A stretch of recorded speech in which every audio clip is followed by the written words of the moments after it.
भूमिका जीने की राह पुस्तक घर घर में रखने योग्य है। इसके पढ़ने तथा अमल करने से लोक तथा परलोक दोनों में सुखी रहोगे, पापों से बचोगे, घर की कलह समाप्त हो जाएगी, बहू बेटे अपने माता पिता की विशेष सेवा किया करेंगे, घर में परमात्मा का निवास होगा, भूत प्रेत पितर भैरव बैताल जैसी बुरी आत्माएं उस परिवार के आसपास नहीं आएंगी, देवता उस भक्त परिवार की सुरक्षा करते हैं, अकाल मृत्यु उस भक्त की नहीं होगी जो इस पुस्तक को पढ़कर दीक्षा लेकर मर्यादा में रहकर साधना करेगा। इस पुस्तक को पढ़ने से उजड़े परिवार बच जाएंगे। जिस परिवार में यह पुस्तक रहेगी, इसको पढ़ेंगे, जिस कारण से नशा अपने आप छूट जाएगा, क्योंकि इसमें ऐसे प्रमाण हैं जो आत्मा को छू जाते हैं। शराब, तंबाकू तथा अन्य नशे के प्रति ऐसी घृणा हो जाएगी कि इनका नाम लेने से रूह कांप जाया करेगी। पूरा परिवार सुख का जीवन जिएगा। जीवन का सफर आसानी से तय होगा, क्योंकि जीवन का मार्ग साफ हो जाता है। इस पुस्तक में पूर्ण परमात्मा कौन है, उसका नाम क्या है, उसकी भक्ति कैसी है, सब जानकारी मिलेगी। मानव जीवन सफल हो जाएगा। परिवार में किसी प्रकार की बुराई नहीं रहेगी। परमात्मा की कृपा सदा बनी रहेगी। जीने की राह उत्तम मिलने से यात्रा आसान हो जाएगी। जो इस पुस्तक को घर में नहीं रखेगा, वह जीवन की राह उत्तम न मिलने से संसार रूपी वन में भटककर अनमोल जीवन नष्ट करेगा। परमात्मा के घर में जाकर पश्चाताप के अतिरिक्त कुछ हाथ नहीं लगेगा। उस समय आपको पता चलेगा कि जीने की राह उत्तम न मिलने से जिंदगी बर्बाद हो गई। फिर आप परमात्मा से विनय करेंगे कि हे प्रभु, एक मानव जीवन और बख्श दो। मैं सच्चे मन से सत्य भक्ति करूंगा। जीवन की सच्ची राह की खोज करने सत्संग में जाया करूंगा। आजीवन भक्ति करूंगा, अपना कल्याण करवाऊंगा। उस परमात्मा के दरबार में आपके पूर्व के जन्मों की फिल्म चलाई जाएगी, जिनमें आप प्रत्येक बार जब जब मानव जीवन प्राप्त हुआ था, आपने यही कहा था कि एक मानव जीवन और दे दो, कभी बुराई नहीं करूंगा, आजीवन भक्ति भी करूंगा, घर का कार्य निर्वाह के लिए भी करूंगा, पूर्ण सद्गुरु से दीक्षा लेकर कल्याण करवाऊंगा। जो गलती अब के मानव जीवन में हुई है, कभी नहीं दोहराऊंगा या दोहराऊंगी। फिर परमात्मा जी कहते हैं कि अपने आप को तो मूर्ख बनाकर जीवन नष्ट करके आ खड़ा हुआ पापों की गाड़ी भरकर मुझे भी मूर्ख बनाना चाहता है। चल नरक में। फिर 84 लाख प्रकार के प्राणियों के शरीरों में चक्र लगा। जब कभी भी मानव स्त्री पुरुष शरीर मिले, सावधान होकर संतों का सत्संग सुनना और अपना कल्याण कराना। पाठक जनों से निवेदन है कि इस पवित्र पुस्तक के पढ़ने से आपकी 101 पीढ़ी लोक तथा परलोक में सुखी रहेगी। इसको परमात्मा का आदेश मानकर पूरा परिवार पढ़े। एक पढ़े, अन्य सुने, या एक से अधिक पुस्तक लेकर भिन्न भिन्न प्रतिदिन पढ़े। इसमें लिखे प्रत्येक प्रकरण को सत्य माने, मजाक में न ले। यह किसी सांगी की बनाई नहीं है। यह परमेश्वर के गुलाम रामपाल दास द्वारा हृदय से मानव कल्याण के उद्देश्य से लिखी गई है। लाभ उठाएं। सत साहिब।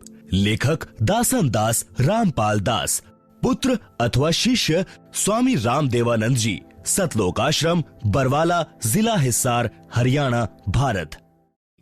2 शब्द।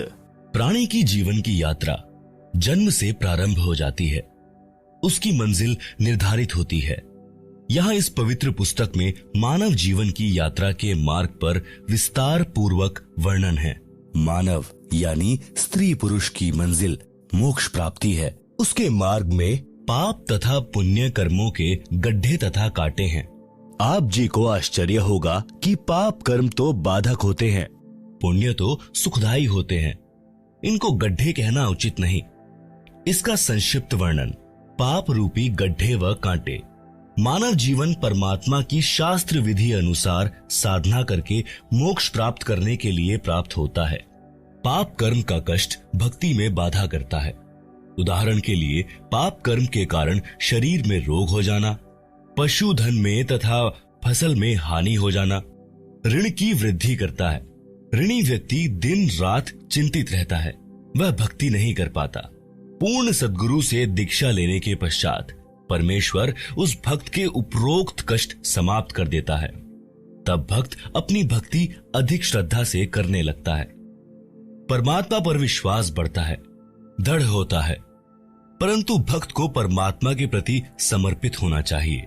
जैसे पतिव्रता स्त्री अपने पति के अतिरिक्त किसी अन्य पुरुष को काम पूर्ति के लिए स्वप्न में भी नहीं चाहती, चाहे कोई कितना ही सुंदर हो। उसका पति अपनी पत्नी को हर संभव कोशिश करके सर्व सुविधाएं उपलब्ध करवाता है, विशेष प्रेम करता है।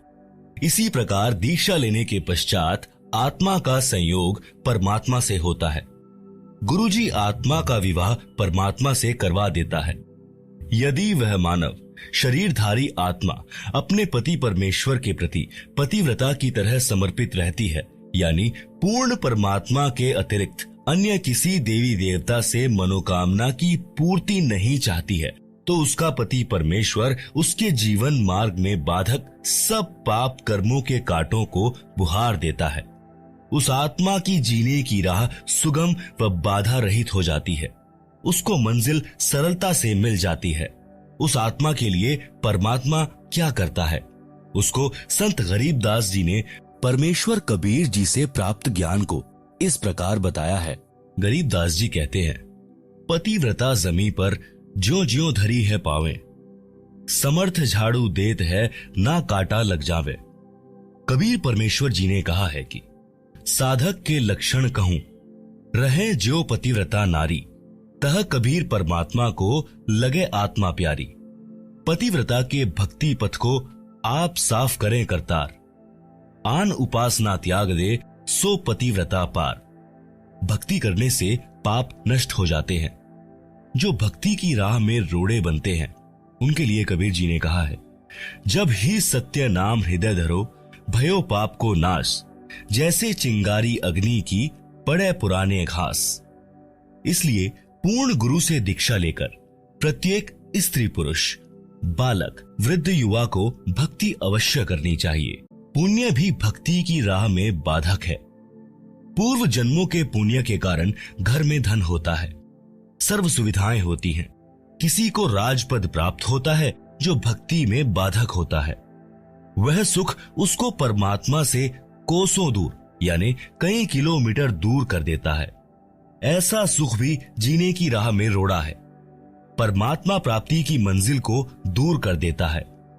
कबीर जी कहते हैं, सुख के माथे पत्थर पड़ो, नाम हृदय से जावे, बलिहारी व दुख के जो पल पल नाम रटावे।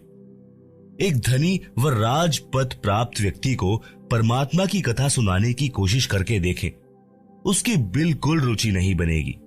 दूसरी ओर पाप कर्मों की मार झेल रहे व्यक्ति को परमात्मा चर्चा सुनाएं, उसे बताएं कि परमात्मा सर्व कष्ट दूर कर देता है। आप परमात्मा की भक्ति किया करो।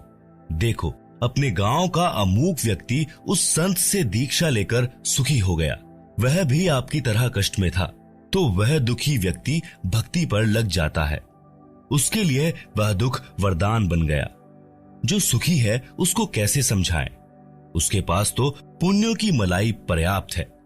वह धनी व्यक्ति अपने पुण्यों को खा खर्च कर खाली होकर तथा पापों की मालगाड़ी भरकर मृत्यु उपरांत परमात्मा के दरबार में मुंह लटकाकर भयभीत होकर जाएगा। कुत्ते गधे सुअर के जन्म पाएगा।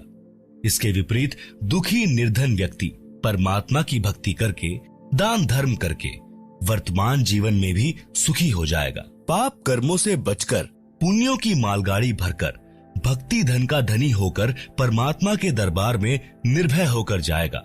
परमात्मा सीने से लगाएगा। उस भक्त को मोक्ष देकर सदा सुखी कर देगा। यदि धनी राज्य पद प्राप्त सुखी व्यक्ति भी भक्ति पर लग जाए तो उसका तो कार्य बना बनाया है, मोक्ष में कोई अड़चन नहीं है। एक प्रश्न। एक सज्जन पुरुष ने कहा कि मैं कोई नशा नहीं करता, सब बुराइयों से दूर हूँ, दूसरे की बहन बेटियों को अपनी समझता हूँ, कोई पाप नहीं करता, मुझे भक्ति की कोई आवश्यकता नहीं है। सत्संग में ऐसे ऐसे स्त्री पुरुष जाते देखे हैं जो प्रत्येक बुराई करते थे, बदनाम थे। इसका उत्तर, जैसे 2 एकड़ जमीन है, 1 एकड़ को बहाकर सवार रखा है, यानी उसके झाड़ बोझड़े घास काट कर हल या ट्रैक्टर से बाह करके साफ सुथरा कर रखा है और बीज बोया नहीं। दूसरे एकड़ जमीन में सब खरपतवार, झाड़ भोजड़े तथा घास अड़ा खड़ा है, तो दोनों ही व्यर्थ हैं।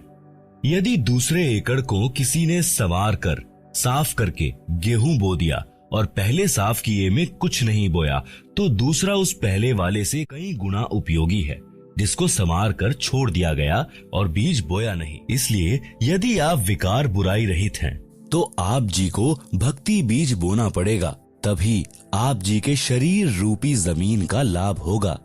जो बुराई करते थे उनको ज्ञान हुआ और बुराई त्याग कर भक्ति करते हैं, तो उन्होंने अपने जीने की राह बदल ली, साफ कर ली, मंजिल निकट हो गई। आप आगे पढ़ेंगे कि एक वैश्या ने कबीर परमात्मा जी का सत्संग सुना और अपनी राह बदल ली तथा नाम दीक्षा लेकर सत्संग में जाने लगी।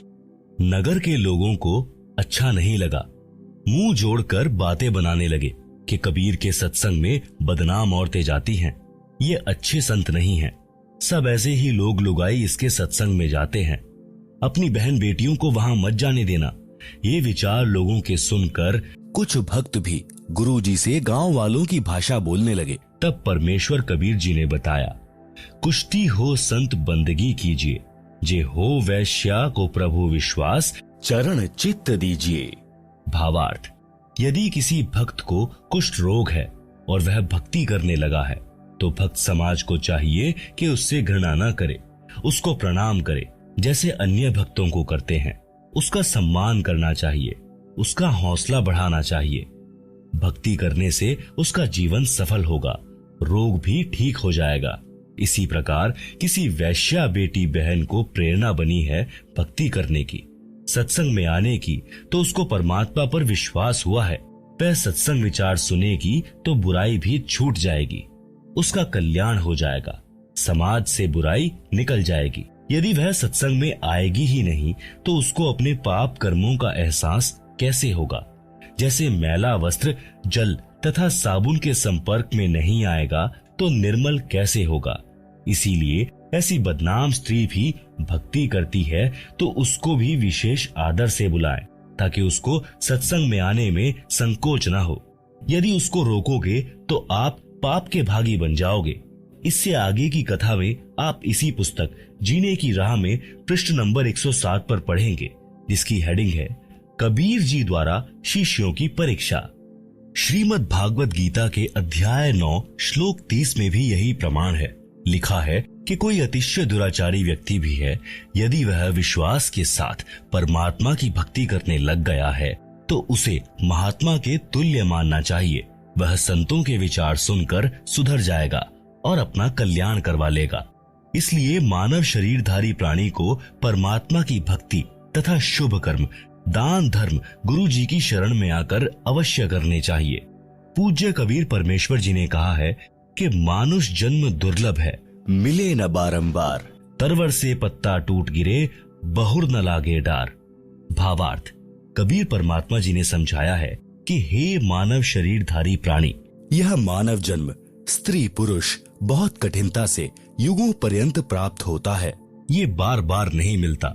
इस शरीर के रहते रहते शुभ कर्म तथा परमात्मा की भक्ति कर, अन्यथा यह शरीर समाप्त हो गया तो आप पुनः इसी स्थिति यानी मानव शरीर को प्राप्त नहीं कर पाओगे।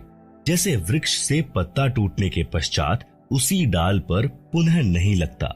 इसीलिए इस मानव शरीर के अवसर को व्यर्थ न गवा। कबीर जी ने फिर कहा, मानुष जन्म पाए कर नहीं रटे हरि नाम, जैसे कुआं जल बिना बनवाया क्या काम। भावार्थ, मानव जीवन में यदि भक्ति नहीं करता तो वह जीवन ऐसा है जैसे सुंदर कुआं बना रखा है। यदि उसमें जल ही नहीं है या जल है तो खारा यानी पीने योग्य नहीं है। उसका भी नाम भले ही कुआं है, परंतु गुण कुएं वाले नहीं हैं। इसी प्रकार मनुष्य भक्ति नहीं करता तो उसको भी मानव कहते हैं, परंतु मनुष्य वाले गुण नहीं हैं। पूर्व जन्मों में किए शुभ अशुभ कर्मों तथा भक्ति के कारण कोई स्वस्थ है, वह अचानक रोगी हो जाता है और लाखों रुपए उपचार पर खर्च करके मृत्यु को प्राप्त हो जाता है। कोई जन्म से रोगी होता है, आजीवन कष्ट भोग कर मर जाता है। कोई निर्धन होता है, कोई धनवान ही जन्मता है। किसी के लड़के लड़की होते हैं तो किसी को संतान प्राप्त ही नहीं होती, किसी को पुत्री पुत्री ही संतान होती है। चाहने पर भी पुत्र नहीं होता। ये सब पूर्व जन्मों के कर्मों का फल मानव भोगता है। जब तक पुनः भक्ति प्रारंभ नहीं करता तब तक पूर्व वाले संस्कार ही प्राणी को प्राप्त होते हैं। जिस समय पूर्ण सद्गुरु से दीक्षा लेकर मर्यादा से भक्ति करने लगता है तो शुभ संस्कारों में वृद्धि होने से दुख का वक्त सुख में बदलने लग जाता है। मानव जीवन की आम धारणा।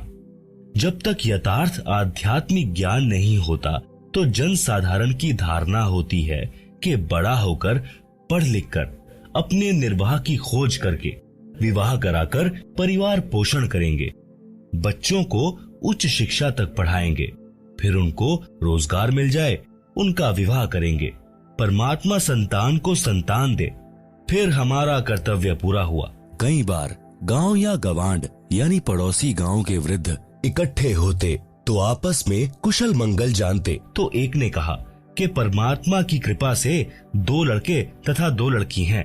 कठिन परिश्रम करके पाला पोसा तथा पढ़ाया, विवाह कर दिया, सब के सब बेटा बेटियों वाले हैं। मेरा कार्य पूर्ण हुआ, 75 वर्ष का हो गया हूँ, अब बेशक मौत हो जाए, मेरा जीवन सफल हुआ, वंश बेल चल पड़ी, संसार में नाम रहेगा। इसका विवेचन। उपरोक्त प्रसंग में जो भी प्राप्त हुआ वह पूर्व निर्धारित संस्कार ही प्राप्त हुआ, नया कुछ नहीं मिला। एक व्यक्ति का विवाह हुआ, संतान रूप में बेटी हुई। मानव समाज की धारणा रही है कि पुत्र नहीं है तो उसका वंश नहीं चलता, परंतु आध्यात्मिक ज्ञान की दृष्टि से पुत्र पुत्री में कोई अंतर नहीं माना जाता। आशा लगी कि दूसरा पुत्र तो बेटा होगा, मगर दूसरी भी लड़की हुई। फिर आशा लगी कि परमात्मा तीसरा तो पुत्र दे, परंतु तीसरी भी लड़की हुई। इस प्रकार कुल 5 बेटियां हुई, पुत्र का जन्म हुआ ही नहीं। इस उदाहरण से स्पष्ट होता है कि न तो मानव का चाहा हुआ और न ही किया हुआ। जो कुछ हुआ संस्कार वश ही हुआ। यह परमेश्वर का विधान है। मानव शरीर प्राप्त प्राणी को वर्तमान जन्म में पूर्ण संत से दीक्षा लेकर भक्ति करनी चाहिए तथा पुण्य दान, धर्म तथा शुभ कर्म अवश्य करने चाहिए। अन्यथा पूर्व जन्म के पुण्य मानव जीवन में खा खर्च कर खाली होकर परमात्मा के दरबार में जाएगा। फिर पशु आदि के जीवन भोगने पड़ेंगे। जैसे किसान अपने खेत में गेहूं, चना आदि बीजता है, फिर परिश्रम करके उन्हें परिपक्व करके घर लाकर अपने कोठे या कक्ष में भर लेता है। यदि वह पुनः बीज बोकर फसल तैयार नहीं करता है और पूर्व के वर्ष के गेहूं व चने को खा खर्च रहा है तो वर्तमान में तो उसे कोई आपत्ति नहीं आएगी, क्योंकि पूर्व वर्ष के गेहूं चना शेष हैं। परंतु एक दिन वह पूर्व वाला संग्रह किया अन्न समाप्त हो जाएगा और वह किसान परिवार भिखारी हो जाएगा। ठीक इसी प्रकार मानव शरीर में जो भी प्राप्त हो रहा है वह पूर्व के जन्मों का संग्रह है। यदि वर्तमान में शुभ कर्म तथा भक्ति नहीं की तो भविष्य का जीवन नरक हो जाएगा। अध्यात्म ज्ञान होने के पश्चात मानव बुद्धिमान किसान की तरह प्रति वर्ष प्रत्येक मौसम में दान, धर्म, स्मरण रूपी फसल बोएगा तथा अपने घर में संग्रह करके खाएगा तथा बेचकर अपना खर्च भी चलाएगा। यानी पूर्ण गुरु जी से दीक्षा लेकर उनके बताए अनुसार साधना तथा दान धर्म प्रति समागम में करके भक्ति धन को संग्रह करेगा। इसीलिए परम संत मानव को जीने की राह बताता है।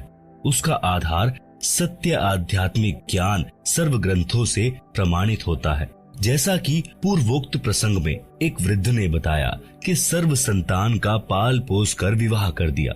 मेरे मानव जीवन का कार्य पूरा हुआ, मेरा जीवन सफल हुआ, अब बेशक मौत आ जाए। विचारणीय विषय है कि उसने तो पूर्व का जमा ही खर्च कर दिया, भविष्य के लिए कुछ नहीं किया, जिस कारण से उस व्यक्ति का मानव जीवन व्यर्थ गया।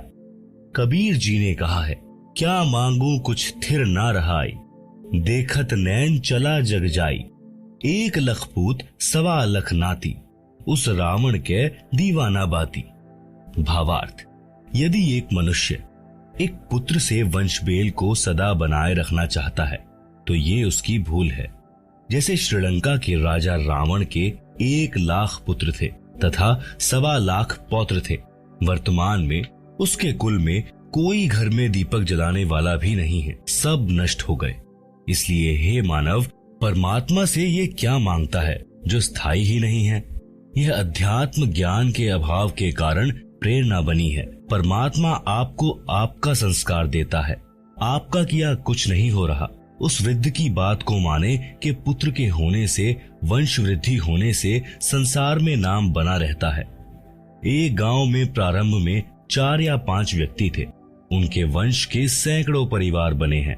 उनका वंश चल रहा है, उनका संसार में नाम भी चल रहा है।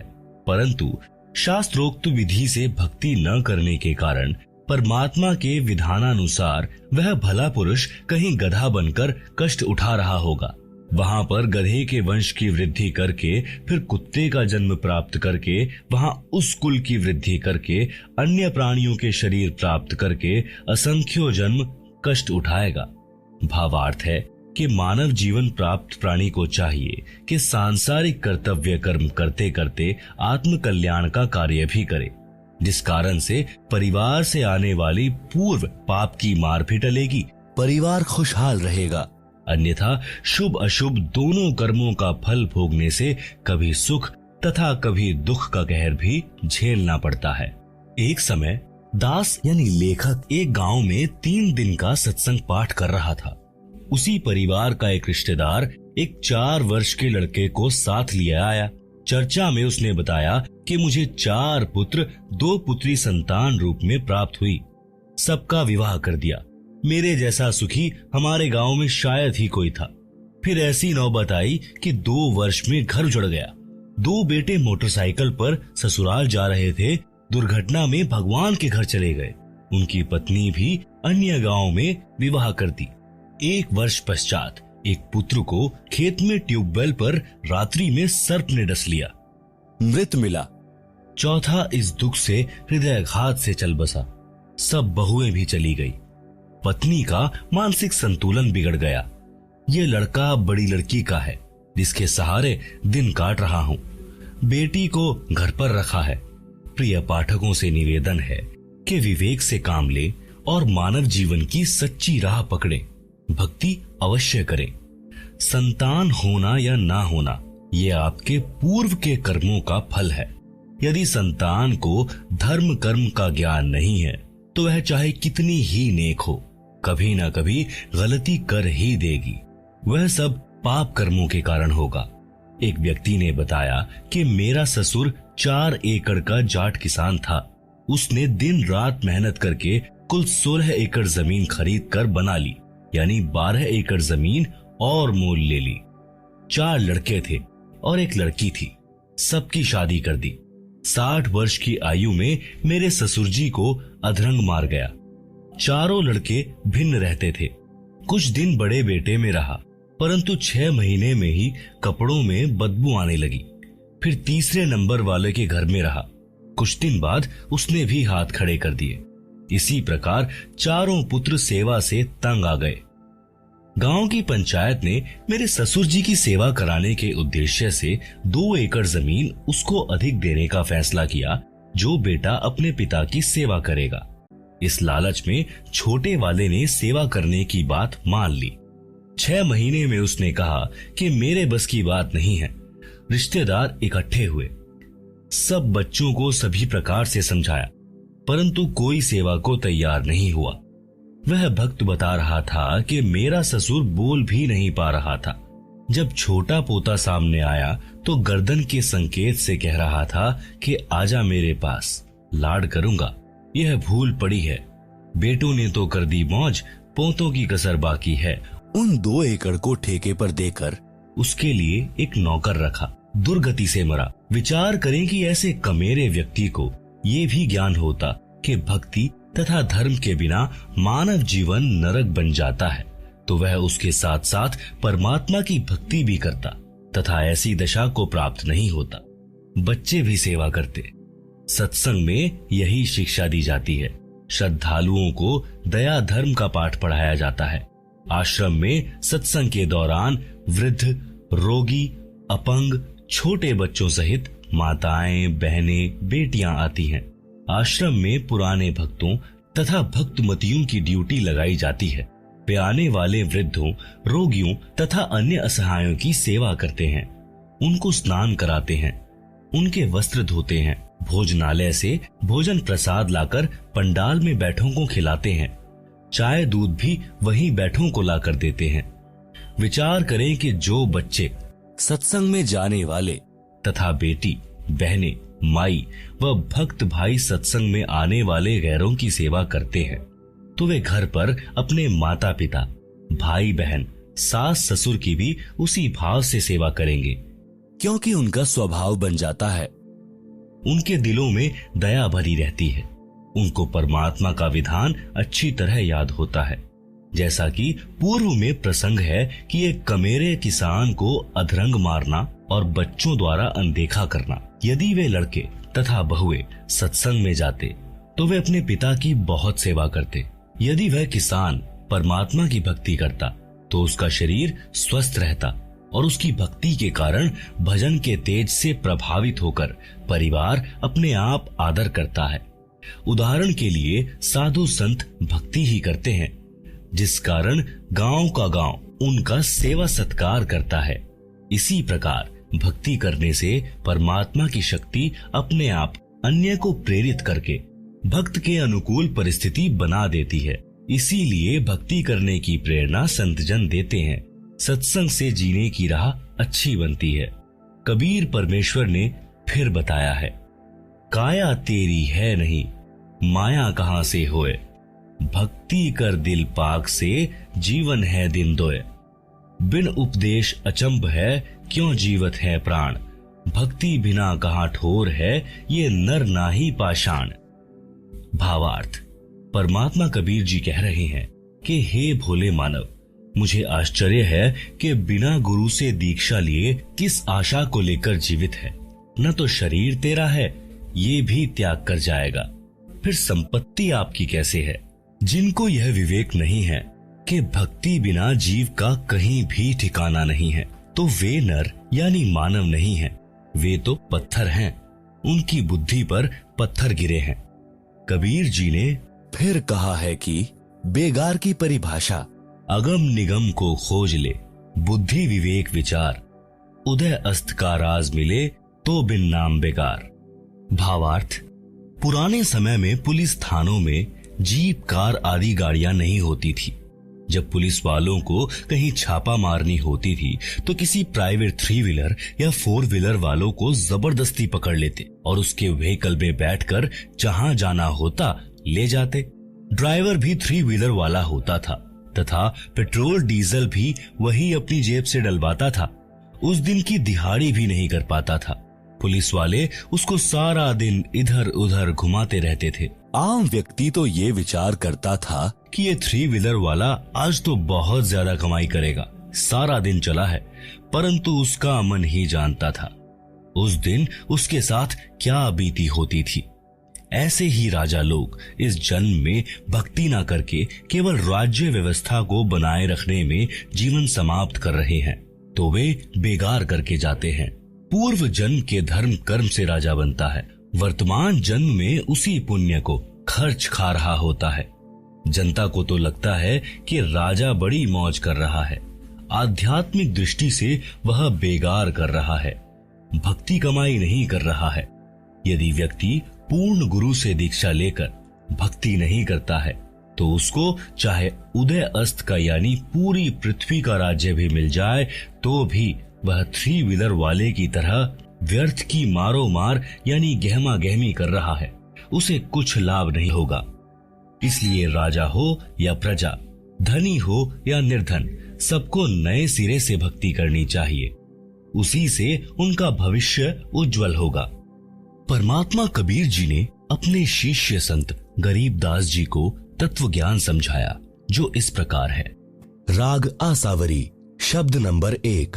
मन तू चल रे सुख के सागर, जहां शब्द सिंधु रत्नागर, कोटि जन्म तो है मरता होगे, कुछ नहीं हाथ लगा रे, कुकर सुकर खर भया बोरे, कौआ हंस बुगारे, कोटि जन्म तू राजा कीन्हा, मिटी न मन की आशा, भिक्षुक होकर दर दर हांड्या, मिल्या न निर्गुण रासा।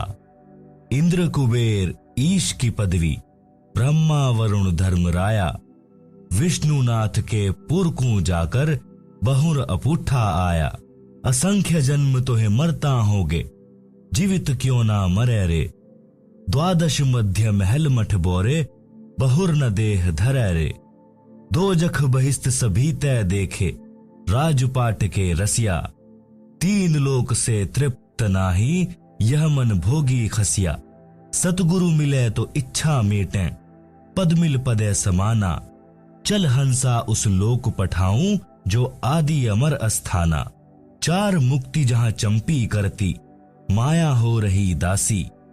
दास गरीब अभय पद पर से, मिले राम अविनाशी। सूक्ष्म वेद की वाणी का भावार्थ आत्मा और मन को पात्र बनाकर संत गरीबदास जी ने संसार के मानव को समझाया है। कहा है कि यह संसार दुखों का घर है। इससे भिन्न एक और संसार है जहां कोई दुख नहीं है। वह स्थान यानी सनातन परम धाम सत्यलोक है तथा वहां का प्रभु अविनाशी परमेश्वर सुखों का सागर है। सुख सागर अर्थात अमर परमात्मा तथा उसकी राजधानी अमरलोक की संक्षिप्त परिभाषा बताई है। शंखो लहर मेहर की उपजे, कहर नहीं जहां कोई। दास गरीब अचल अविनाशी, सुख का सागर सोई। भावार्थ जिस समय मैं यानी लेखक अकेला होता हूँ तो कभी कभी ऐसी हिलोर अंदर से उठती है। उस समय सब अपने से लगते हैं। चाहे किसी ने मुझे कितना ही कष्ट दे रखा हो, उसके प्रति द्वेष भावना नहीं रहती। सब पर दया भाव बन जाता है। ये स्थिति कुछ मिनट ही रहती है। उसको मेहर की लहर कहा है। सतलोक अर्थात सनातन परम धाम में जाने के पश्चात प्रत्येक प्राणी को इतना आनंद आता है। वहां पर ऐसी असंख्यों लहरें आत्मा में उठती रहती हैं। जब वह लहर मेरी आत्मा से हट जाती है तो वहीं दुखमय स्थिति प्रारंभ हो जाती है। उसने ऐसा क्यों कहा? वह व्यक्ति अच्छा नहीं है, वो हानि हो गई, यह हो गया, वो हो गया। यह कहर की लहर यानी दुख की लहर कही जाती है। उस सतलोक में असंख्य लहर मेहर की उठती हैं, यानी दया की उठती हैं। वहां कोई कहर नहीं है। वैसे तो सतलोक में कोई दुख नहीं है। कहर का अर्थ भयंकर कष्ट होता है। जैसे एक गांव में आपसी रंजिश के चलते विरोधियों ने दूसरे पक्ष के एक परिवार के 3 सदस्यों की हत्या कर दी। कहीं पर भूकंप के कारण हजारों व्यक्ति मर जाते हैं। उसे कहते हैं कहर टूट पड़ा या कहर कर दिया। ऊपर लिखी वाणी में सुख सागर की परिभाषा संक्षिप्त में बताई है। कहा है कि वह अमर लोक अचल अविनाशी अर्थात कभी चलायमान अर्थात ध्वंस नहीं होता तथा वहां रहने वाला परमेश्वर अविनाशी है। वह स्थान तथा परमेश्वर सुख का समुद्र है। जैसे समुद्री जहाज बंदरगाह के किनारे से 100 या 200 किलोमीटर दूर चला जाता है तो जहाज की यात्रियों को जल अर्थात समुद्र के अतिरिक्त कुछ भी दिखाई नहीं देता। सब ओर जल ही जल नजर आता है। इसी प्रकार सतलोक में सुख के अतिरिक्त कुछ भी नहीं है अर्थात वहां कोई दुख नहीं है। अब पूर्व में लिखी वाणी का सरलार्थ किया जाता है। मन तू चल रे सुख के सागर, जहां शब्द सिंधु रत्नागर। कोटि जन्म तोहे भ्रमत होगे, कुछ नहीं हाथ लगा रे। कुकर शुकर खर भया बोरे, कौआ हंस बुगारे। भावार्थ परमेश्वर कबीर जी ने अपनी अच्छी आत्मा संत गरीबदास जी को सूक्ष्म वेद समझाया। उसको संत गरीबदास जी गांव छुड़ानी जिला झज्जर हरियाणा प्रांत ने आत्मा तथा मन को पात्र बनाकर विश्व के मानव को काल ब्रह्म के लोक का कष्ट तथा सतलोक का सुख बताकर उस परम धाम में चलने के लिए सत्य साधना जो शास्त्रोक्त है करने की प्रेरणा की है। मन तू चल रे सुख के सागर अर्थात सनातन परम धाम में चल जहां पर शब्द नष्ट नहीं होता। इसलिए शब्द का अर्थ अविनाशीपन से है कि वह स्थान अमृतत्व का सिंधु अर्थात सागर है और मोक्ष रूपी रत्न का आगर अर्थात खान है। इस काल ब्रह्म के लोक में आप जी ने भक्ति भी की, परंतु शास्त्रानुकूल साधना बताने वाले तत्वदर्शी संत न मिलने के कारण आप करोड़ों जन्मों से भटक रहे हो। करोड़ों अरबों रुपए संग्रह करने में पूरा जीवन लगा देते हो, फिर मृत्यु हो जाती है। वह जोड़ा हुआ धन जो आपके पूर्व के संस्कारों से प्राप्त हुआ था, उसे छोड़कर संसार से चला गया। उस धन के संग्रह करने में जो पाप किए वे आप जी के साथ गए। आप जी ने उस मानव जीवन में तत्वदर्शी संत से दीक्षा लेकर शास्त्र विधि अनुसार भक्ति की साधना नहीं की, जिस कारण से आपको कुछ हाथ नहीं आया। पूर्व के पुण्यों के बदले धन ले लिया, वह धन यहीं रह गया, आपको कुछ भी नहीं मिला। आपको मिले धन संग्रह तथा भक्ति शास्त्रानुकूल न करने के पाप, जिनके कारण आप कुकर यानी कुत्ता, खर यानी गधा, सुकर यानी सुअर, कौवा यानी कि एक पक्षी, हंस एक पक्षी जो केवल सरोवर में मोती खाता है, बुगा बुगला पक्षी आदि आदि की योनियों को प्राप्त करके कष्ट उठाया। कोटि जन्म तू राजा कीन्हा, मिटी ना मन की आशा, भिक्षुक होकर दर दर हांड्या, मिलान निर्गुण रासा। सरलार्थ, हे मानव, आप जी ने काल ब्रह्म की कठिन से कठिन साधना की, घर त्याग कर जंगल में निवास किया, फिर गांव व नगर में घर घर के द्वार पर हांड्या अर्थात घूमा। भिक्षा प्राप्ति के लिए जंगल में साधना रत साधक निकट के गांव या शहर में जाता है। एक घर से भिक्षा पूरी नहीं मिलती तो अन्य घरों से भोजन लेकर जंगल में चला जाता है। कभी कभी तो साधक एक दिन भिक्षा मांग कर लाते हैं, उसी से 2-3 दिन निर्वाह करते हैं। रोटियों को पतले कपड़े, रुमाल जैसे कपड़े को छालना कहते हैं। छालने में लपेटकर वृक्ष की टहनियों से बांध देते थे। वे रोटियां सूख जाती हैं, उनको पानी में भिगोकर नरम करके खाते थे। वे प्रतिदिन भिक्षा मांगने जाने में जो समय व्यर्थ होता था, उसकी बचत करके समय को काल ब्रह्म की साधना में लगाते थे। भावार्थ है कि जन्म मरण से छुटकारा पाने के लिए अर्थात पूर्ण मोक्ष प्राप्ति के लिए वेदों में वर्णित विधि तथा लोक वेद से घोर तप करते थे। उनको तत्वदर्शी संत न मिलने के कारण निर्गुण रासा अर्थात गुप्त ज्ञान, जिसे तत्व ज्ञान कहते हैं, वह नहीं मिला, क्योंकि यजुर्वेद अध्याय 40 मंत्र 10 में तथा चारों वेदों का सारांश रूप श्रीमद् भगवत गीता अध्याय 4 श्लोक 32 तथा 34 में कहा है कि जो यज्ञों अर्थात धार्मिक अनुष्ठानों का विस्तृत ज्ञान स्वयं सच्चिदानंद घन ब्रह्म अर्थात परम अक्षर ब्रह्म अपने मुख कमल से बोलकर सुनाता है, वह तत्व ज्ञान अर्थात सूक्ष्म वेद है। गीता ज्ञान दाता ब्रह्म ने कहा है कि उस तत्व ज्ञान को तू तत्व ज्ञानियों के पास जाकर समझ। उनको दंडवत प्रणाम करने से, नम्रता पूर्वक प्रश्न करने से वे परमात्म तत्व को भली भांति जानने वाले तत्वदर्शी संत तुझे तत्व ज्ञान का उपदेश करेंगे। इससे सिद्ध हुआ कि तत्व ज्ञान न वेदों में है और न ही गीता शास्त्र में। यदि होता तो एक अध्याय और बोल देता, कह देता कि तत्व ज्ञान उस अध्याय में पढ़े। संत गरीब दास जी ने मन के बहाने मानव शरीरधारी प्राणियों को समझाया है कि वह निर्गुण रासा अर्थात तत्व ज्ञान न मिलने के कारण काल ब्रह्म की साधना करके आप करोड़ों जन्मों में राजा बने। फिर भी मन की इच्छा समाप्त नहीं हुई, क्योंकि राजा सोचता है कि स्वर्ग में सुख है, यहाँ राज में कोई सुख चैन नहीं है, शांति नहीं है। निर्गुण रासा का भावार्थ, निर्गुण का अर्थ है कि वह वस्तु तो है परंतु उसका लाभ नहीं मिल रहा। वृक्ष के बीज में फल तथा वृक्ष निर्गुण रूप में है। उस बीज को मिट्टी में बीजकर सिंचाई करके वह सरगुण वस्तु वृक्ष को फल प्राप्त की जाती है। यह ज्ञान न होने से आम के फल व छाया से वंचित रह जाते हैं। रासा अर्थात झंझट अर्थात उलझा हुआ कार्य।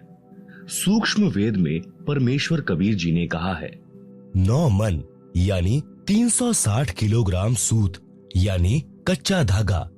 कबीर 9 मन सूत उलझिया, ऋषि रहे झकमार, सतगुरु ऐसा सुलझा दे, उलझे ना दूजी बार। सरलार्थ, परमेश्वर कबीर जी ने कहा है कि अध्यात्म ज्ञान रूपी 9 मन सूत उलझा हुआ है।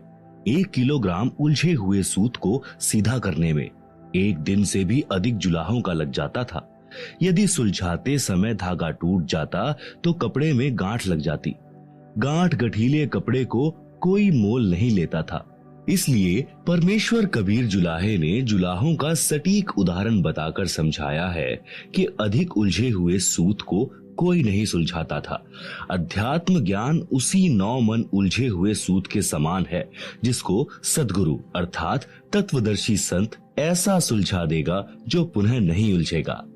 बिना सुलझे अध्यात्म ज्ञान के आधार से अर्थात लोक वेद के अनुसार साधना करके स्वर्ग नरक 84 लाख प्रकार के प्राणियों के जीवन, पृथ्वी पर किसी टुकड़े का राज्य, स्वर्ग का राज्य प्राप्त किया, पुनः फिर जन्म मरण के चक्र में गिरकर कष्ट पर कष्ट उठाया, परंतु काल ब्रह्म की वेदों में वर्णित विधि के अनुसार साधना करने से वह परम शांति तथा सनातन परम धाम प्राप्त नहीं हुआ जो गीता अध्याय 18 श्लोक 62 में कहा है, और न ही परमेश्वर का वह परम पद प्राप्त हुआ जहां जाने के पश्चात साधक लौटकर संसार में कभी नहीं आते, जो गीता अध्याय 15 श्लोक 4 में कहा है।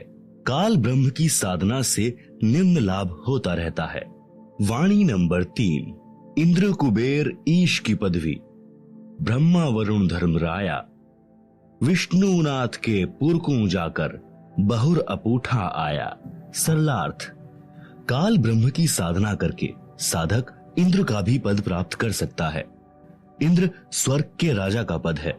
इसको देवराज अर्थात देवताओं का राजा तथा सुरपति भी कहते हैं। यह सिंचाई विभाग अर्थात वर्षा मंत्रालय भी अपने अधीन रखता है। एक प्रश्न, इंद्र की पदवी कैसे प्राप्त होती है? उत्तर, अधिक तप करने से तथा 100 मन घी का प्रयोग करके धर्म यज्ञ करने से एक धर्म यज्ञ संपन्न होती है। ऐसी 100 धर्म यज्ञ निर्विघ्न करने से इंद्र की पदवी साधक प्राप्त करता है।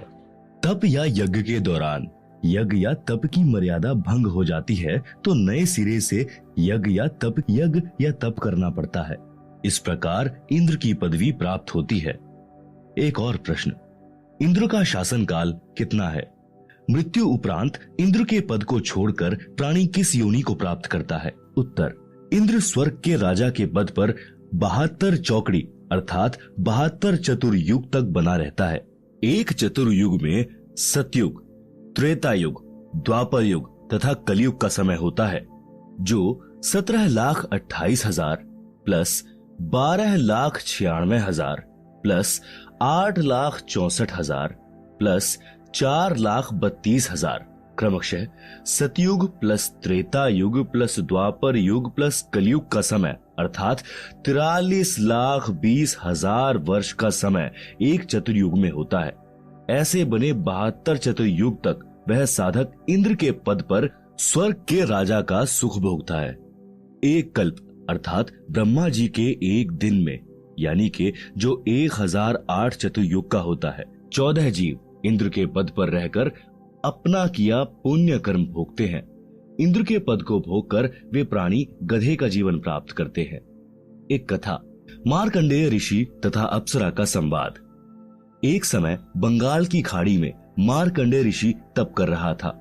इंद्र के पद पर विराजमान आत्मा को ये शर्त होती है कि यदि उसके शासन काल में 72 चौकड़ी युग के दौरान यदि पृथ्वी पर कोई व्यक्ति इंद्र पद प्राप्त करने योग्य तप या धर्म यज्ञ कर लेता है और उसकी क्रिया में कोई बाधा नहीं आती है तो उस साधक को इंद्र का पद दे दिया जाता है और वर्तमान इंद्र से वह पद छीन लिया जाता है। इसीलिए जहां तक संभव होता है इंद्र अपने शासन काल में किसी साधक का तप या धर्म यज्ञ पूर्ण नहीं होने देता, उसकी साधना भंग करा देता है, चाहे कुछ भी करना पड़े। जब इंद्र को उसके दूतों ने बताया कि बंगाल की खाड़ी में मार्कंडेय नामक ऋषि तप कर रहे हैं, इंद्र ने मार्कंडेय ऋषि का तप भंग करने के लिए उर्वशी यानी कि इंद्र की पत्नी भेजी। सर्व श्रृंगार करके देवपरी मार्कंडेय ऋषि के सामने नाचने गाने लगी। अपनी सिद्धि से उस स्थान पर बसंत ऋतु जैसा वातावरण बना दिया। मार्कंडेय ऋषि ने कोई उत्सुकता नहीं दिखाई। उर्वशी ने कमर का नाड़ा तोड़ दिया, निर्वस्त्र हो गई। तब मार्कंडेय ऋषि बोले, हे बेटी, हे बहन, हे माई, आप यह क्या कर रही हो? आप यहाँ गहरे जंगल में अकेली किस लिए आई? उर्वशी ने कहा कि ऋषि जी मेरे रूप को देखकर इस आरण्य खंड यानी वन खंड के सर्व साधक अपना संतुलन खो गए, परंतु आप डगमग नहीं हुए। न जाने आपकी समाधि कहाँ थी। कृपया आप मेरे साथ इंद्रलोक में चलो, नहीं तो मुझे सजा मिलेगी कि तू हार कर आ गई। मार्कंडेय ऋषि ने कहा कि मेरी समाधि ब्रह्मलोक में गई थी, जहां पर मैं उन उर्वशियों का नाच देख रहा था जो इतनी सुंदर हैं कि तेरे जैसी तो उनकी 7 बांदियां अर्थात नौकरानियां हैं। इसीलिए मैं तेरे को क्या देखता, तेरे पर क्या आसक्त होता। यदि तेरे से कोई सुंदर हो तो उसे ले आ। तब देवपरी ने कहा कि इंद्र की पटरानी अर्थात मुख्य रानी मैं ही हूँ, मुझसे सुंदर स्वर्ग में कोई औरत नहीं है। तब मार्कंडेय ऋषि ने पूछा कि इंद्र की मृत्यु होगी तब तू क्या करेगी। उर्वशी ने उत्तर दिया कि मैं 14 इंद्र भोगूंगी। भावार्थ है कि श्री ब्रह्मा जी के एक दिन में 1008 चतुर्युग होते हैं, जिसमें 72 चतुर्युग का शासनकाल पूरा करके 14 इंद्र मृत्यु को प्राप्त होते हैं। इंद्र की रानी वाली आत्मा ने किसी मानव जन्म में इतने अत्यधिक पुण्य किए थे, जिस कारण से वह 14 इंद्रों की पटरानी बनकर स्वर्ग सुख तथा पुरुष सुख को भोगेगी। मार्कंडेय ऋषि ने कहा कि वो 14 इंद्र भी मरेंगे, तब तू क्या करेगी। उर्वशी ने कहा कि फिर मैं मृत्यु लोक यानी पृथ्वी लोक को मनुष्य लोक अर्थात मर्त्य लोक कहते हैं, मैं गधी बन जाऊंगी और जितने इंद्र मेरे पति होंगे वे भी पृथ्वी पर गधे की योनि प्राप्त करेंगे। मार्कंडेय ऋषि बोले, फिर मुझे ऐसे लोक में क्यों ले जा रही थी जिसका राजा गधा बनेगा और रानी गधी की योनि प्राप्त करेगी। उर्वशी बोली कि अपनी इज्जत रखने के लिए, नहीं तो वे कहेंगे कि तू हार कर आई है। मार्कंडेय ऋषि ने कहा कि गधियों की कैसी इज्जत, तू वर्तमान में भी गधी है क्योंकि तू 14 खसम करेगी और मृत्यु उपरांत तू स्वयं स्वीकार रही है कि मैं गधी बनूंगी। गधी की कैसी इज्जत। इतने में वहीं पर इंद्र आ गया, विधानानुसार अपना इंद्र का राज्य मार्कंडेय ऋषि को देने के लिए। कहा कि ऋषि जी हम हारे और आप जीते, आप इंद्र की पदवी स्वीकार करें। मार्कंडेय ऋषि बोले, अरे अरे इंद्र की पदवी मेरे किसी काम की नहीं, मेरे लिए तो काग यानी कौवे की बीट के समान है। मार्कंडेय ऋषि ने इंद्र से फिर कहा कि तू मेरे बताए अनुसार साधना कर, तेरे को ब्रह्मलोक ले चलूंगा, इस इंद्र के राज्य को छोड़ दे। इंद्र ने कहा कि हे ऋषि जी, अब तो मुझे मौज मस्ती करने दो, फिर कभी देखूंगा। पाठक जनों, विचार करो, इंद्र को पता है कि मृत्यु के उपरांत गधे का जीवन मिलेगा, फिर भी उस क्षणिक सुख को त्यागना नहीं चाहता। कहा कि फिर कभी देखूंगा। फिर कब देखेगा? गधा बनने के पश्चात तो कुम्हार देखेगा कि कितना वजन गधी की कमर पर रखना है और कहां सी डंडा मारना है। ठीक इसी प्रकार इस पृथ्वी पर कोई छोटे से टुकड़े का प्रधानमंत्री, मंत्री, मुख्यमंत्री या राज्य में मंत्री बना है या किसी पद पर सरकारी अधिकारी या कर्मचारी बना है या धनी है, उसको कहा जाता है कि आप भक्ति करो, नहीं तो गधे बनोगे। वे या तो नाराज हो जाते हैं, कहते हैं कि हम क्यों बनेंगे गधे। फिर से मत कहना, कुछ सभ्य होते हैं, वे कहते हैं कि किसने देखा है गधे बनते हैं। फिर उनको बताया जाता है कि सब संत तथा ग्रंथ बताते हैं, तो अधिकतर कहते हैं कि देखा जाएगा। उनसे निवेदन है कि मृत्यु के पश्चात गधा बनने के बाद आप क्या देखोगे। फिर तो कुम्हार देखेगा कि आप जी के साथ कैसा बर्ताव करना है। देखना है तो वर्तमान में देख, बुराई छोड़कर शास्त्रानुकूल साधना करो, जो वर्तमान में विश्व में केवल मेरे रामपाल दास के पास है। आओ ग्रहण करो और अपने जीव का कल्याण कराओ। ऊपर लिखी वाणी नंबर 3 में बताया है कि इंद्र, कुबेर तथा ईश की पदवी प्राप्त करने वाले तथा ब्रह्मा जी का पद तथा वरुण, धर्मराय का पद प्राप्त करके तथा विष्णु जी के लोक को प्राप्त कर देव पद प्राप्त भी वापस जन्म मरण के चक्र में रहता है। स्वर्ग लोक में 33 करोड़ देव पद हैं। जैसे भारतवर्ष की संसद में 540 सांसदों के पद हैं। व्यक्ति बदलते रहते हैं, उन्हीं सांसदों में से प्रधानमंत्री तथा अन्य केंद्रीय मंत्री आदि आदि बनते हैं। इसी प्रकार उन 33 करोड़ देवताओं में से ही कुबेर का पद अर्थात धन के देवता का पद प्राप्त होता है, जैसे वित्त मंत्री होता है। ईश की पदवी का अर्थ है प्रभु पद, जो लोक वेद में कुल 3 माने गए हैं। 1 श्री ब्रह्मा जी, 2 श्री विष्णु जी तथा 3 श्री शिव जी। वरुण देव जल का देवता है। धर्मराय मुख्य न्यायाधीश हैं, जो सब जीवों को कर्मों का फल देता है। उसे धर्मराज भी कहते हैं। ये सर्व काल ब्रह्म की साधना करके पद प्राप्त करते हैं। पुण्य श्रीण यानी समाप्त होने के पश्चात सर्व देवता पद से मुक्त करके पशु पक्षियों आदि की 84 लाख प्रकार की योनियों में डाले जाते हैं। फिर नए ब्रह्मा जी, नए विष्णु जी तथा नए शिव जी इन पदों पर विराजमान होते हैं।